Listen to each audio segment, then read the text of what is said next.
Get the female out of here. Get out of here. Ma'am, come on. We need to get out of here. Come on. Go out there. Get the female out of here. That's what the officer says. Because the danger isn't over. Not even close. A woman is standing there terrified, barefoot, shaking, trying to speak through panic. And the only reason she's alive is because the man who attacked her home ran out of bullets. Inside that house near Denver, 4 people are dead. The suspect? Her ex-boyfriend, someone who should have been nowhere near her. And as officers race toward the scene, he's already moving. Barefoot, armed, and disappearing into the neighborhood. Tonight, you're going to see how one survivor's words, one discarded phone, and a 45-day international manhunt turned a nightmare into justice. But the most haunting part, this wasn't random. There were warnings, there were calls, and there was a fear that kept coming back. Until it finally came through the door. This video discusses violence, trauma, and grief. Please take care of yourself while watching. Remember to subscribe to our channel for more chilling crime stories that will leave you on the edge of your seat. Now the story.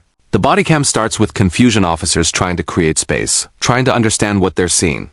A woman approaches them in total shock, barefoot, voice breaking. And then she says the words that freeze everyone. He shot my family. In policing, there are moments that change the temperature of everything. The officer's posture shifts. The radio tone shifts. The entire scene shifts. Because now it's not just a report, it's a live crisis. The officer asks the question that matters most. Where is he? And Jessica points. Not a vague direction. Not a guess. She points with urgency, like she can still see him moving. He's running. He's running. Within seconds, what started as a call becomes a chase. And the scariest part? The suspect is close enough that officers can't assume he's gone. They have to assume he's right there between houses, behind fences, in shadows, still armed, still unpredictable. Jessica tries to explain through panic. Her words tumble out in fragments because that's what trauma does. It breaks language. And then she says something that hits like a punch. He wanted to kill me too. She's alive, not because she was spared, but because something stopped him. And as officers move toward the house, they discover what no one is ready to see. There's someone down, a gunshot victim in the kitchen. And suddenly the priority becomes 2 things at once. 1. Find the suspect. 2. Protect the survivor. Because if he comes back, he's not coming back to talk. As officers try to get details, what he's wearing, what direction he went, Jessica spirals into something deeper than fear. A sense of betrayal. She repeats the idea that they called about him before. That this wasn't the first time there was trouble. And then she says it not as an accusation, but as a broken question. You guys left me, why? This is the part many people don't understand about violence prevention. When someone feels trapped with a dangerous person, every unanswered call, every delayed response, every not enough evidence moment can feel like abandonment. And for Jessica right here, in the aftermath, her brain is doing what brains do under trauma, replaying the lead-up, searching for the turning point, trying to find the moment where this could have been stopped. Officers keep asking questions, clothing, direction, timing, because the suspect could still be within minutes of them. They move Jessica away from the house. Get her out of here. Because the scene is not secure. Because the killer might still be nearby. Because survival sometimes depends on distance. And then another chilling detail surfaces. There may still be others inside. Children. Girls in a bedroom. The uncertainty is terrifying. Because when officers don't know who's still in that house, every second becomes heavier. The first hour after a mass violence scene is chaos in slow motion. There's adrenaline, confusion, and urgency layered over shock. Police start expanding the search radius. They look for footprints, they check hiding spots, they watch streets. And then technology enters the story.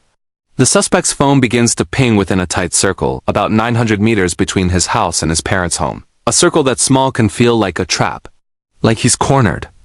But it can also mean the opposite. It can mean he's moving through backyards, slipping between fences, using the neighborhood like a maze. Police interview the suspect's mother and sister. No sign of him. K9 team sweep. Nothing. And then they find something that changes the direction of the investigation. The suspect's phone discarded in Jessica's backyard. That's not random. That's strategy. Because dropping the phone kills tracking. It buys time. It creates confusion. It suggests he doubled back and slipped away through fences like a ghost. Inside the home, investigators recover shell casings and a weapon linked to a stolen gun connected to a previous incident. And when law enforcement realizes a weapon has history, they realize something else too. This isn't a person who snapped for the first time. This is a person who had already been orbiting danger. The hardest truth in cases like this is that the violence usually doesn't appear out of nowhere. It builds, not always loudly, sometimes quietly, a controlling comment disguised as love, a boundary ignored, a sudden appearance where he shouldn't be, a pattern of showing up, escalating, pressuring, threatening. Jessica's words suggest something important. They'd called before. They'd reported him coming around. And nothing seemed to stop it. This is where true crime becomes more than a story. It becomes a lesson in patterns. Because when an ex refuses to accept separation, the relationship doesn't end. It becomes a chase for control, and when control becomes obsession, the obsession can turn violent. On the night of the murders, the goal wasn't just harm. It was erasure. To wipe out the future by destroying the people around it. And yet Jessica survives. Not because she was spared, but because the attack hit a limit. And that single detail, the fact she lived, becomes the reason this man doesn't vanish forever. Because a survivor can identify, a survivor can point, a survivor can describe. And a survivor's courage can turn a manhunt into a capture. Once Joseph disappears, the case becomes a race against time. The danger shifts. He's not just a suspect who fled. He's a suspect who's desperate, and desperate people do desperate things. Authorities coordinate across agencies. Tips flood in. Trails go cold, then warm, then cold again. And then the search expands beyond the U.S. For 45 days, U.S. authorities work with Mexican police and immigration agents to track him across 2 states in Mexico. 45 days is long enough for panic to fade, and fear to harden into reality. Because every day he's out there is another day someone wonders, will he come back? Will he hurt someone else? Will he disappear forever? Then on December 10th, 2022, he's arrested. And just like that, the man who turned the home into a crime scene is no longer a shadow. He's in custody. He's extradited to the United States. And for the first time since the attack, the system can finally hold him still. Investigators won his side. They've talked to family members. They've built timelines. They've followed evidence. Now they want words. But Joseph quickly signals his move. He says he's more comfortable with an attorney. He suggests his side is different from what the news says. But he doesn't open up. He stays guarded. And he mentions something that reveals how he's thinking. He says Mexican authorities were more brutal. That he hasn't slept. That he's been roughed up. Whether it's true, exaggerated, or strategic, it paints a familiar picture. A suspect trying to reposition themselves. Not as the predator, but as the person being mistreated. But the evidence doesn't care about positioning. The timeline doesn't care about excuses. And the survivor doesn't care about narratives, because 4 people are gone. A family is shattered. And 1 person lived through it. Nearly 2 years later, in May 2024, the case reaches its final legal chapter. Joseph is convicted of 4 counts of first-degree murder, 1 count of attempted murder. And he's sentenced to 4 life sentences, plus 24 years. He will never walk free again. No second chance. No new life somewhere else. Just a cell. And the consequences of what he chose to do. This story ends the way many true crime stories don't. With accountability, but it doesn't end with closure.